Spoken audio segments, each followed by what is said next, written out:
Corona काल।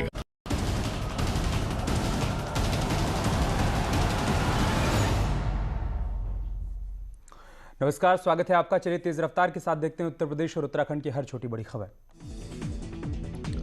प्रधानमंत्री मोदी ने राष्ट्रपति के अभिभाषण पर लाए गए धन्यवाद प्रस्ताव पर चर्चा का जवाब देते हुए लोकसभा में किसान आंदोलन, कोरोना वायरस समेत विभिन्न मुद्दों पर खुलकर अपनी राय रखी। कृषि कानूनों की बात करते हुए मोदी ने एक बार फिर से आंदोलनजीवी की बात छेड़ते हुए विपक्ष पर निशाना साधा। कहा, किसानों के पवित्र आंदोलन को आंदोलनजीवी अपवित्र कर रहे हैं। आंदोलनजीवियों से देश को बचाना जरूरी है। पीएम मोदी ने कहा कि इस कोरोना काल में 3 कृषि कानून भी लाए गए। ये कृषि सुधार का सिलसिला बहुत ही जरूरी है। बरसों से हमारा कृषि क्षेत्र चुनौतियां महसूस कर रहा था, उसे उबारने के लिए हमने प्रयास किया। लोकसभा में विपक्ष ने किसान कानून को लेकर किया हंगामा, कानून वापस लेने की मांग की। पीएम को कुछ देर तक रोकना पड़ा अपना भाषण, कांग्रेस ने किया वॉकआउट। पीएम ने कहा, सिर्फ जनसंख्या के आधार पर हम दुनिया में अपनी मजबूती का दावा नहीं कर पाएंगे। भारत को सशक्त समर्थ होना होगा, इसका रास्ता है आत्मनिर्भर भारत। किसानों को साधने में जुटी कांग्रेस, सहारनपुर में प्रियंका गांधी ने महापंचायत में की शिरकत। सहारनपुर में प्रियंका गांधी ने सरकार पर बोला हमला, कहा हमारी सरकार आई तो काले कानून वापस लेंगे, एमएसपी पर कानून बनाकर देंगे खरीद की गारंटी। सहारनपुर दौरे पर पहुंची प्रियंका गांधी, शाकुंभरी देवी मंदिर में पूजा अर्चना की। प्रियंका गांधी कल मौनी अमावस्या के मौके पर संगम में लगाएंगी आस्था की डुबकी। कासगंज में पुलिस पर हमले की घटना पर सीएम योगी सख्त, आरोपियों पर एनएसए के तहत कार्रवाई के दिए निर्देश। शहीद सिपाही के परिवार को 50 लाख रुपए का मुआवजा। पीएम मोदी के आंदोलनजीवी शब्द पर लोकसभा में अखिलेश यादव का तंज, कहा कुछ संगठन बन गए हैं चंदाजीवी, कुछ जनप्रतिनिधि बन गए हैं धन प्रतिनिधि। अखिलेश यादव के चंदाजीवी वाले बयान पर संतों में नाराजगी, कहा पावरजीवी हैं समाजवादी पार्टी अध्यक्ष अखिलेश यादव, राम मंदिर के लिए निधि समर्पण अभियान चला रहे हैं साधु संत। अखिलेश यादव के चंदाजीवी वाले बयान पर उप मुख्यमंत्री दिनेश शर्मा ने कहा, विपक्ष के पास बोलने के लिए कुछ भी नहीं है, इसलिए अनर्गल बातें करते हैं। अखिलेश यादव के बयान पर सीतापुर पहुंचे मंत्री स्वामी प्रसाद मौर्य ने कहा, इस तरह बोलने वालों को देश और प्रदेश की जनता ने कई बार सबक सिखाया है। कासगंज में शहीद हुए सिपाही देवेंद्र का राजकीय सम्मान के साथ हुआ अंतिम संस्कार। शहीद देवेंद्र की 2 साल की बेटी के हाथों मुखाग्नि दिलाई गई। राजू श्रीवास्तव पहुंचे यमुना प्राधिकरण के दफ्तर, फिल्म सिटी की बैठक में हुए शामिल। राजू श्रीवास्तव ने बताया कि यहां बनने वाली फिल्मों में यूपी की भाषा व भारत की संस्कृति पर खास ध्यान दिया जाएगा।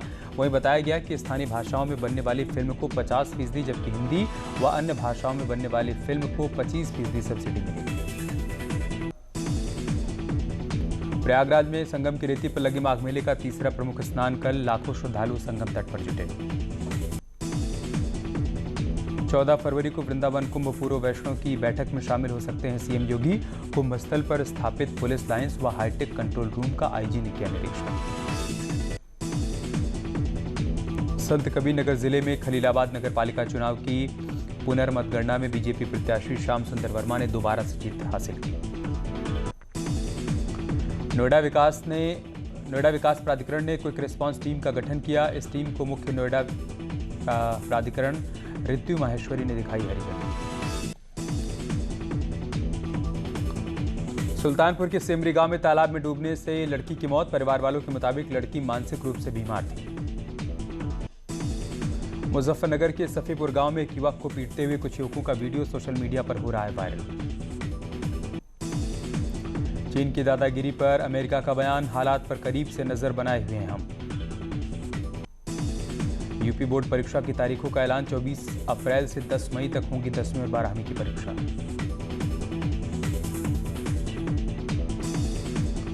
यूपी में 11 महीने बाद खुले 6वीं से 8वीं तक के स्कूल, कोविड प्रोटोकॉल का रखा गया ध्यान।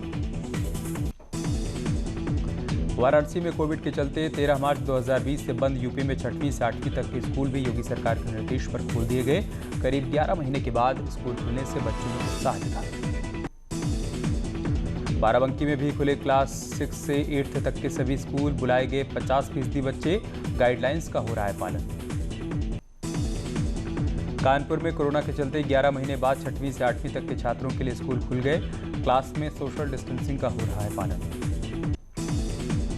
गोरखपुर में भी खुले क्लास 6 से लेकर 8वीं तक के स्कूल, बच्चों में उत्साह। आगरा में भी बच्चे अपने स्कूल पहुंचे, बच्चों के चेहरे पर खुशी देखने को मिल रही। लखनऊ में प्यार में धोखा खाई महबूबा ने वैलेंटाइन वीक पर अपने प्रेमी के लिए शहर भर में लगाए पोस्टर। सिद्धि हिट शिवा की रातों रात लगी होर्डिंग्स। हमीरपुर में आईपीएल की तर्ज पर आयोजित क्रिकेट मैच में कई बार बालाओं के ठुमके देखने को मिले, जिसमें बालाओं ने फिल्मी गानों पर खूब ठुमके लगाए।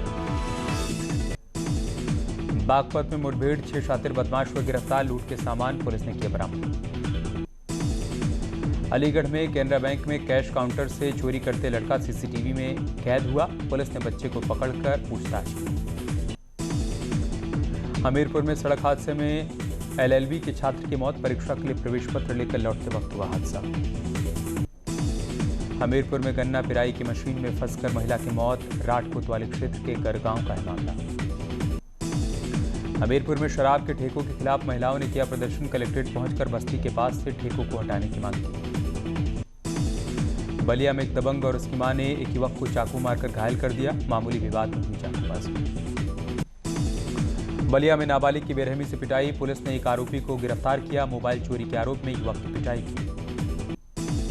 फिरोजाबाद में हुई मुठभेड़, 3 बदमाश हुए गिरफ्तार, सेना के ट्रक से चोरी हुआ माल, 9 मैगजीन और 180 कारतूस बरामद।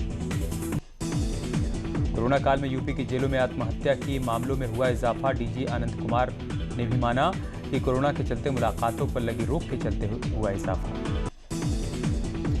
अमरोहा में 2 दिन पहले हुई नेहा चौधरी की हत्या का हुआ खुलासा, सगे भाई ने गैंगरेप के मामले में फंसा दिया था, खुद को बचाने के लिए किया हत्या। कानपुर में कौन बनेगा करोड़पति में लॉटरी निकलने के नाम पर लोगों से ठगी का मामला आया सामने, डीआईजी ने लोगों को सतर्क किया। मुरादाबाद में एनसीसी 9वीं और यूपी गर्ल्स बटालियन में 5 दिवसीय वार्षिक प्रशिक्षण का हुआ आयोजन, 469 छात्राएं हुई शामिल। मुरादाबाद में नगर निगम की लापरवाही के चलते कब्रिस्तान आवारा पशुओं की आरामगाह बना हुआ है, नालियों के नहीं होने के चलते परेशान, गंदगी के चलते लोग हो रहे हैं परेशान। बागपत के कोतवाली क्षेत्र में चोरों ने स्प्रे कर घर में सो रहे लोगों को बेहोश कर दिया और लाखों रुपए के सोने चांदी के आभूषण लेकर फरार हो गए। फर्रुखाबाद में हादसों को न्योता देते बिजली के तार शहर के मुख्य मार्ग पर बंच केबल के बजाय नंगे तार ही पड़े हुए हैं, जिससे कभी भी हो सकता है हादसा। फर्रुखाबाद के गंगा घाट के किनारे बसे मिनी कुंभ मेला रामनगरिया में चोरों का आतंक, 30,000 से अधिक कल्पवासी गंगा किनारे तंबू लगाकर कर रहे हैं कल्पवास। लाल किला के अंदर उग्र हिंसा का आरोपी इकबाल सिंह हुआ गिरफ्तार, स्पेशल सेल की टीम ने की गिरफ्तारी। इकबाल सिंह पर 50,000 रुपए का इनाम था, दिल्ली पुलिस की टीम ने इनाम की रकम की घोषणा की। ललितपुर में संपत्ति के विवाद के चलते 85 वर्षीय बुजुर्ग व्यक्ति के पुत्र और पौत्रों ने पिटाई कर दी, व्यक्ति की शिकायत पर पुलिस ने आरोपियों के खिलाफ मुकदमा दर्ज किया। झांसी में बीजेपी के प्रदेश अध्यक्ष स्वतंत्र देव सिंह ने सुबह झांसी शहर में पार्टी पदाधिकारियों और कार्यकर्ताओं के साथ सफाई अभियान चलाया। ललितपुर में ग्रामीणों ने लगाया अधिकारी कर्मचारी पर भ्रष्टाचार का आरोप, कहा रोजगार सेवक और पंचायत सेक्रेटरी मुख्यमंत्री आवास योजना के तहत गांव के गरीब शहरिया आदिवासी से मांग रहे हैं 5-5 हज़ार। मेरठ में सरेआम लूट की वारदात को अंजाम देने वाले बदमाशों से पुलिस की मुठभेड़ हुई, बदमाशों के पास से लूटी हुई नोटों की माला और चोरी की स्कूटी बरामद। गोरखपुर में 11 और 12 फरवरी को 7वीं बार के वैक्सीनेशन की तैयारियां जोरों पर, इसके लिए स्वास्थ्य विभाग की ओर से पूरी तैयारी मुकम्मल हो चुकी है। बदायूं स्वास्थ्य विभाग में कर्मचारियों को आउटसोर्सिंग के जरिए भर्ती करने वाली कंपनी अवनी परिधि के शोषण के शिकार हुए युवाओं को नौकरी से निकाला गया, वेतन से भी वंचित किया गया। उत्तराखंड सरकार अब सभी बड़े ग्लेशियर्स की एक्टिविटी की मॉनिटरिंग का प्लान बना रही है। सीएम त्रिवेंद्र सिंह रावत का कहना है कि वैज्ञानिकों को इसके निर्देश दे दिए गए हैं। आपदा की वजह से चमोली के 13 गांवों का संपर्क पूरी तरीके से कट गया है, जिनके लिए अब ट्रॉली और वैली ब्रिज का इंतजाम किया जा रहा है। मुख्यमंत्री त्रिवेंद्र सिंह रावत आज उत्तरकाशी के मोरी इलाके के दौरे पर थे, जहां सीएम ने मोरी क्षेत्र के लिए करोड़ों रुपए की योजनाओं का शिलान्यास और लोकार्पण किया। 7 फरवरी को चमोली में आई आपदा में अभी भी कई लोग मिसिंग चल रहे हैं, जिसमें टिहरी जिले के भी 5 लोगों के होने की सूचना मिल रही है। बीजेपी के प्रदेश अध्यक्ष बंशीधर भगत चमोली के आपदा क्षेत्र तपोवन का दौरा करने के बाद रुद्रप्रयाग पहुंचे, जहां उन्होंने कहा कि साल 2013 की आपदा में तत्कालीन सरकार ने जहां तीसरे दिन संज्ञान लिया था, वहीं आज की सरकार ने 15 मिनट के भीतर संज्ञान लिया। आपदाओं के लिए कई जानकार जल विद्युत परियोजनाओं को जिम्मेदार मानते हैं, लेकिन इसके ठीक विपरीत उत्तराखंड जल विद्युत निगम लिमिटेड के अधिकारी मानते हैं कि इन आपदाओं का परियोजनाओं से कोई लेना देना नहीं है। अल्मोड़ा के लमगड़ा के खिरदा में एक बिजली के ट्रांसफार्मर में आग लग गई, जो आग तेजी से आसपास के जंगल तक फैल गई। टिहरी झील से प्रभावित पिपोला ढूंग के ग्रामीणों ने पुनर्वास विभाग पर उपेक्षा का आरोप लगाते हुए विस्थापन की मांग की। कोटद्वार के लैंसडाउन में भैरवगढ़ी पंपिंग योजना शुरू होने के बावजूद हो रही पीने के पानी की किल्लत, जिसको दूर करने के लिए लोगों ने कैंट प्रशासन से गुहार लगाई। नैनीताल के नए डीएम धीराज गर्ब्याल ने आज डीएम का चार्ज लिया और कहा कि जिले में रोजगार देने के साथ ही विकास कार्य उनकी प्राथमिकता है। सलमान खान की upcoming film Radhe your most wanted भाई का टीजर मार्च में रिलीज किया जाएगा। कंगना रनौत ने सोशल मीडिया पर अपनी फिल्म थलाईवी और धाकड़ की बिहाइंड द सीन फोटो साझा की, जिनके जरिए उन्होंने अपने ट्रांसफॉर्मेशन की बात कही। रोक रहे हैं एक छोटे से ब्रेक के लिए, जल्द लौटेंगे कुछ और खबरों के साथ।